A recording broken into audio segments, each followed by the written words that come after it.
Students, ये पहले chapter का तीसरा यानी कि आखिरी पार्ट है।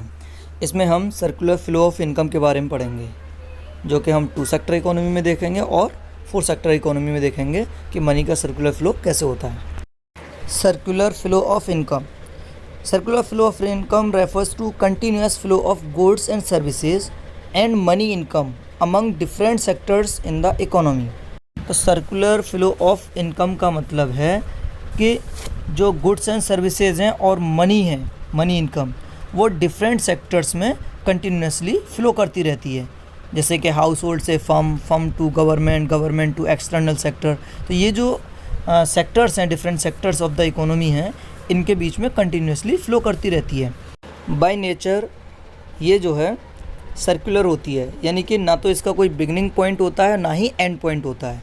तो स्टार्ट और एंड इसका कुछ पता ही नहीं होता है। हम नहीं कह सकते हैं कि फर्म से स्टार्ट हो रही है या हाउस होल्ड से स्टार्ट हो रही है। ये सर्कुलरली मूव करती रहती है इकोनॉमी के अंदर। तो इससे हमें इकोनॉमी की फंक्शनिंग के बारे में पता चलता है, इकोनॉमी की कंडीशन के बारे में पता चलता है कि हमारी इकोनॉमी किस तरीके से वर्क कर रही है। सर्कुलर फ्लो ऑफ इनकम के 3 मॉडल हैं, एक 2 सेक्टर इकोनॉमी में, एक 3 सेक्टर इकोनॉमी में और एक 4 सेक्टर इकोनॉमी में। तो सबसे पहले हम 2 सेक्टर इकोनॉमी में सर्कुलर फ्लो ऑफ इनकम को पढ़ेंगे। तो 2 सेक्टर इकोनॉमी में क्या होता है कि 2 ही सेक्टर्स होते हैं, हाउस होल्ड एंड फर्म। तो इन सेक्टर्स के बीच में मनी कैसे फ़्लो करती है और गुड्स एंड सर्विसेज कैसे फ़्लो करते हैं उसे देखेंगे। तो इसके लिए सबसे पहले हम इसकी अजम्पशंस को जान लें। पहली अजम्पशन है, there are only 2 sectors in the economy, household sector and the business firm. तो इकोनॉमी के अंदर सिर्फ 2 ही सेक्टर हैं, एक हाउस होल्ड है और दूसरा फर्म है या बिजनेस फर्म है। दूसरा, household sectors are owners of the factors of production and supply factor services to the firms. जाहिर सी बात है कि जो हाउस होल्ड्स हैं वहाँ से जो है फैक्टर ऑफ प्रोडक्शन जाते हैं, जैसे लैंड, लेबर, कैपिटल, एंटरप्रेन्योर, ये सभी हाउस होल्ड की तरफ से मूव करेंगे, जो कि फर्म्स की तरफ जाएंगे। थर्ड है, firms produce goods and services and sell their entire production to the households. तो यानी कि फर्म जो है गुड्स एंड सर्विसेज प्रोड्यूस करती हैं और पूरा अपना प्रोडक्शन जो है वो हाउस होल्ड को सोल्ड कर रही होती हैं। फोर्थ अजम्पशन है, house hold receive income for their factor services and spend the entire amount of consumption. यानी कि हाउस होल्ड जो अपनी फैक्टर सर्विसेज प्रोवाइड कर रहे हैं उसके बदले उन्हें जो है पेमेंट मिलता है, क्योंकि अगर वो फर्म को जो भी सर्विसेज प्रोवाइड कर रहे होंगे, लैंड, लेबर, कैपिटल, एंटरप्रेन्योर, तो उसके बदले उन्हें जो है इनकम रिसीव हो रही होगी। नेक्स्ट है, no saving in the economy, यानी कि कोई सेविंग नहीं है इकोनॉमी के अंदर अभी। नेक्स्ट है, there is no government sector, government sector भी नहीं है, क्योंकि गवर्नमेंट सेक्टर ऐड हो जाएगा तो वो 3 सेक्टर इकोनॉमी हो जाएगी।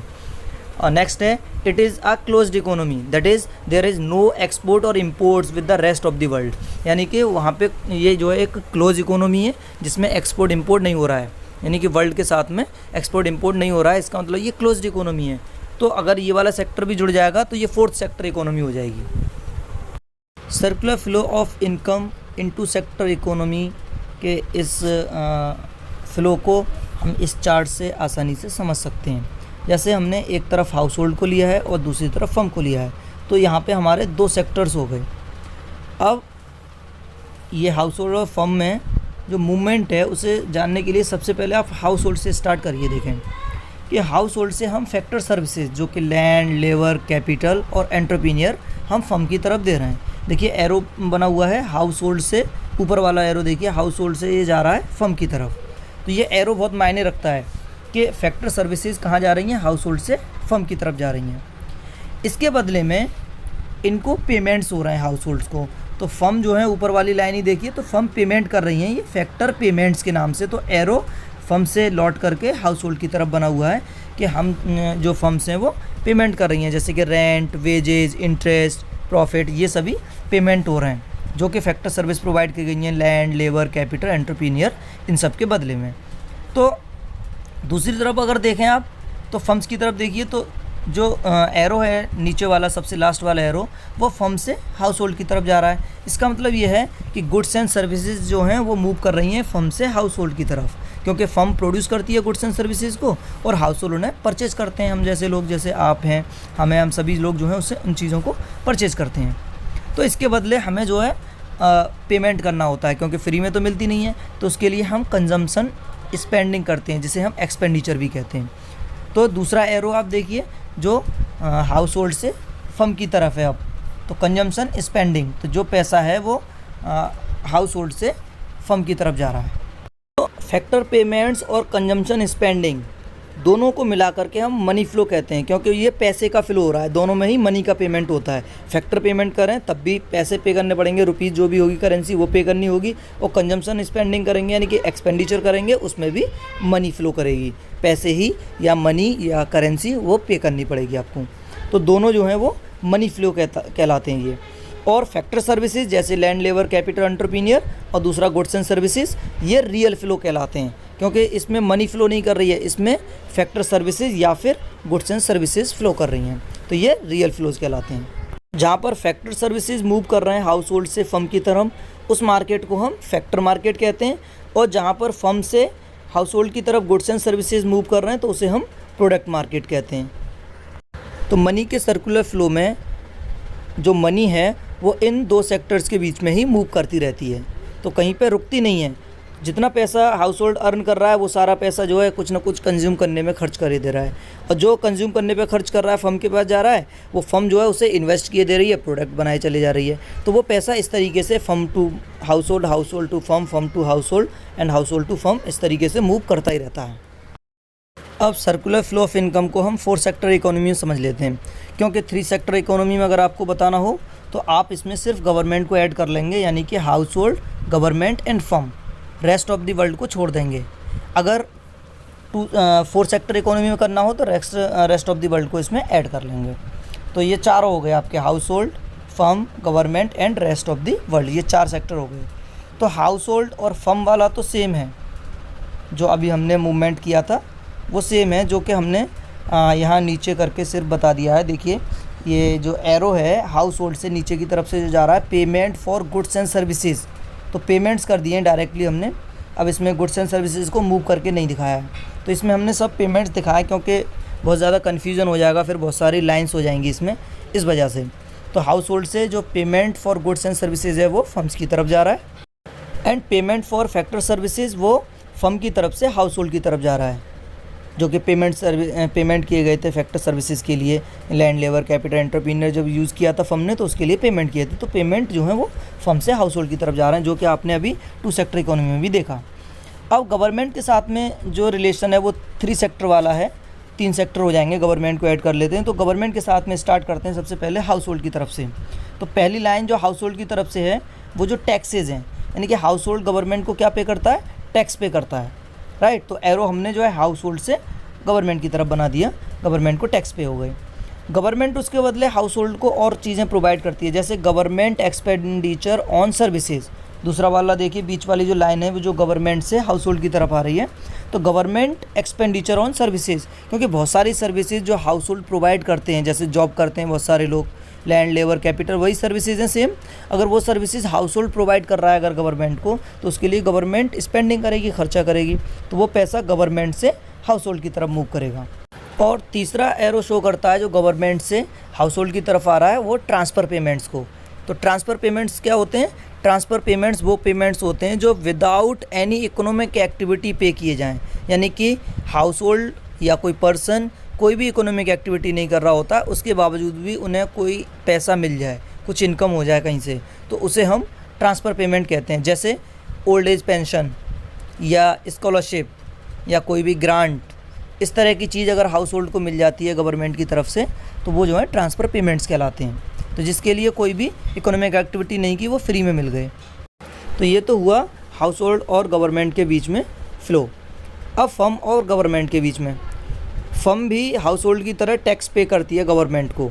तो पहला एरो अंदर की तरफ से देखिए डायग्राम में, पहला एरो जो बना हुआ है वो फर्म से गवर्नमेंट की तरफ है, जो कि टैक्सेस जा रहे हैं फर्म से गवर्नमेंट की तरफ। दूसरा arrow government expenditure on goods, तो गवर्नमेंट जो है गुड्स पर खर्चा कर रही है, क्योंकि बहुत सारे गुड्स जो हैं प्राइवेट फर्म से गवर्नमेंट को परचेज़ करने होते हैं, क्योंकि सारी चीज़ें गवर्नमेंट प्रोड्यूस नहीं करती हर चीज़, उसे किसी भी चीज़ की ज़रूरत है, मान लीजिए स्कूल खोला गवर्नमेंट ने तो उसके लिए तमाम फर्नीचर की ज़रूरत है, सीमेंट की ज़रूरत है, ईंटों की ज़रूरत है, तो कुछ भी वो बनाना चाहती है, बिल्डिंग स्ट्रक्चर जो है जो भी बनाएगी, तो वो सारी चीज़ें अपने आप अपने फर्म गवर्नमेंट जो अपने आप थोड़ी प्रोड्यूस करती है, उसे प्राइवेट जो फर्म्स होती हैं वहाँ से परचेज़ करती है। तो उसके लिए जो पेमेंट है या एक्सपेंडिचर है वो गवर्नमेंट से फर्म की तरफ होगा। और दूसरा इकोनॉमिक सब्सिडीज़, देखो कुछ सब्सिडीज़ भी दी जाती हैं। सब्सिडीज़ कहलाती है यानी कि एक इकोनॉमिक हेल्प, यानी कि कुछ हेल्प भी दे दी जाती है जो फर्म्स होती हैं उनको, जो गवर्नमेंट प्रोवाइड करती है। जैसे कुछ फर्म को गवर्नमेंट ने हेल्प दे दी कि आपको जो है कुछ टाइम के लिए टैक्स बहुत ज़्यादा नहीं लिया जाएगा, और अगर गवर्नमेंट ये कह देती है कि भाई कुछ टाइम के लिए आपको जो इलेक्ट्रिसिटी है वो थोड़ी सस्ते में मिल जाएगी, तो इस तरह की जो कोई भी हेल्प की जाए गवर्नमेंट की तरफ से फर्म्स के लिए तो वो इकोनॉमिक सब्सिडी कहलाती है। तो ये हुआ फर्म और गवर्नमेंट के बीच में फ़्लो, जो मनी का फ़्लो है वो इस तरीके से होगा। अब एक चीज़ और बच गई, देखो इसमें कैपिटल मार्केट दिया हुआ है बीच में।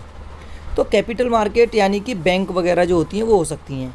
जैसे हाउस होल्ड अगर सारी इनकम अगर मान लीजिए वो खर्च नहीं करता है, कुछ सेव करके रखता है बैंक्स में, क्योंकि ऐसा भी होता है बहुत सारे हाउस होल्ड जो हैं फ्यूचर के लिए, फ्यूचर नीड्स के लिए वो थोड़ी इनकम बचा के रखते हैं, सब खर्च नहीं करते हैं, तो वो बैंक्स में जमा कर देते हैं। कैपिटल मार्केट जैसे नाम दिया है हमने। तो जब सेविंग्स जब जाएंगी, देखो हाउस होल्ड से कहाँ जा रही हैं सेविंग, कैपिटल मार्केट में या बैंक्स में जा रही हैं, तो वो सेविंग फिर उसके बाद कहाँ जा रही है, फर्म्स में, क्योंकि वो इन्वेस्ट कर देते हैं। या तो कोई भी फर्म होती है वो जो है लोन ले लेती है और वैसे इन्वेस्ट करती है, अगर लोन नहीं लेती है तब भी जो है जो बैंक्स वगैरह हैं वो इन्वेस्ट कर देती हैं, क्योंकि वो अपने पास पैसा नहीं रखती हैं हमारा, क्योंकि उन्हें रख कर क्या होगा, क्योंकि उनका मोटिव तो ये है ना कि वो ज़्यादा से ज़्यादा प्रॉफिट कमाएं। तो प्रॉफिट कैसे कमाएंगी, उस आपके पैसे को जो आपने सेव किया है उसे इस्तेमाल करके। तो इस्तेमाल कैसे करती हैं, वो इन्वेस्ट कर देती हैं फर्म्स में। तो फर्म्स में इन्वेस्ट कर देती हैं तो उससे उन्हें इंटरेस्ट ज़्यादा मिलता है, जबकि हम लोगों को, कंज्यूमर्स को, वो इंटरेस्ट कम देती हैं। इसी तरह से गवर्नमेंट के साथ में गवर्नमेंट भी क्या करती है, अपनी सेविंग्स को अगर कैपिटल मार्केट में ऐसे रखती है सेव करके पैसे को अपने को, और कभी कभी जो है बोरिंग भी करती है, उधार भी ले लेती है मार्केट से, जो बैंक्स वगैरह होती हैं उनसे उधार भी ले लेती है। ठीक है। अब ये फोर्थ सेक्टर बचा आपका रेस्ट ऑफ द वर्ल्ड, या कहेंगे से हम फॉरेन सेक्टर। तो दो चीज़ें समझिए पहले, इंपोर्ट्स एंड एक्सपोर्ट। इंपोर्ट यानी कि कोई भी प्रोडक्ट अगर आप किसी फॉरेन कंट्री से परचेज करते हैं, किसी दूसरे कंट्री से आप परचेज करते हैं किसी भी कमोडिटी को या गुड्स को या सर्विसेज को, तो उसे हम इंपोर्ट कहते हैं। और अगर कोई भी इंडियन प्रोडक्ट अगर सेल किया जाता है किसी दूसरे कंट्री को तो उसे हम एक्सपोर्ट कहते हैं। तो जब हम इंपोर्ट करेंगे कोई भी प्रोडक्ट, देखिए एरो बना हुआ है फर्म से रेस्ट ऑफ द वर्ल्ड की तरफ, तो जब हम इंपोर्ट करेंगे तो हमें पेमेंट करना पड़ेगा, पैसा देना पड़ेगा तभी तो मिलेगा। तो हम इंपोर्ट करते हैं तो पेमेंट किया जाता है, पेमेंट फॉर इंपोर्ट्स।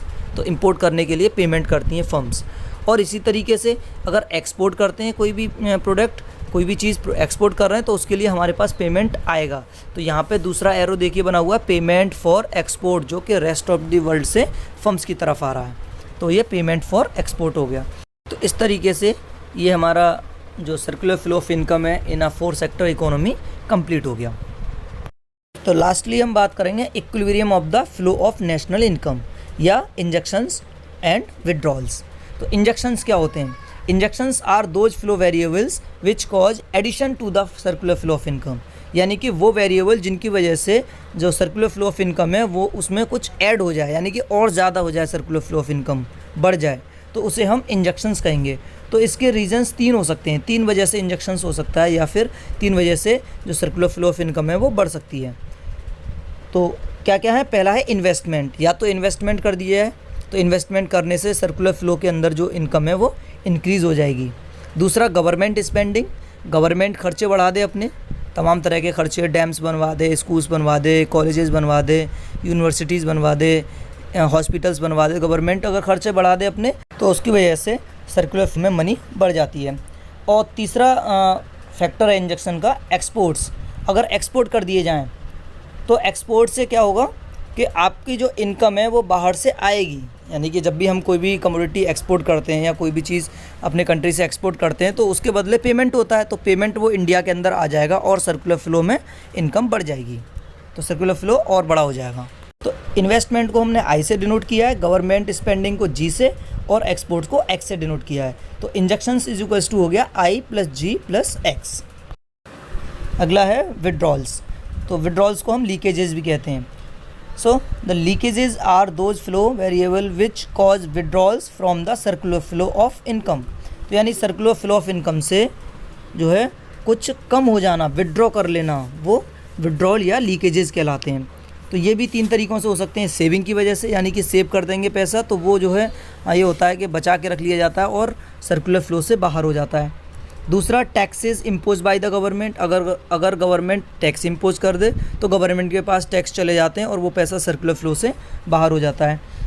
थर्ड है इम्पोर्ट्स। अगर आप कोई भी सामान इम्पोर्ट करते हैं तो उसके लिए पेमेंट करना होता है, तो जब पेमेंट कर देते हैं तो वो पैसा भी फॉरेन कंट्रीज़ के पास चला जाता है। तो सेविंग्स को ऐसे डिनोट किया है, taxes impose by the government T से एंड इम्पोर्ट्स एम से। तो विड्रॉल्स इज इक्वल्स टू हो गया S plus T plus M. अगर इकोनॉमी में स्टेबिलिटी मेंटेन करनी है या इक्विलिब्रियम मेंटेन करना है तो उसके लिए injections is equals to leakages होना चाहिए। यानी जितना आपने इंजेक्ट किया है, जितना आपने सर्कुलर फ्लो को बढ़ाया है, उतना ही अगर कम कर दिया जाए, राइट, तो वो कहेंगे कि इकोनॉमी जो है इक्विलिब्रियम लेवल पर है। तो हम कह सकते हैं injections is equals to leakages होने चाहिए, या फिर I plus G plus X जो कि इंजेक्शंस के बराबर है should be equal to S plus T plus M जो लीकेजेस के बराबर है। So students, we have completed this whole chapter. अगर आपको इस चैप्टर के नोट्स चाहिए तो आप डिस्क्रिप्शन में जाके वहाँ से डाउनलोड कर सकते हैं।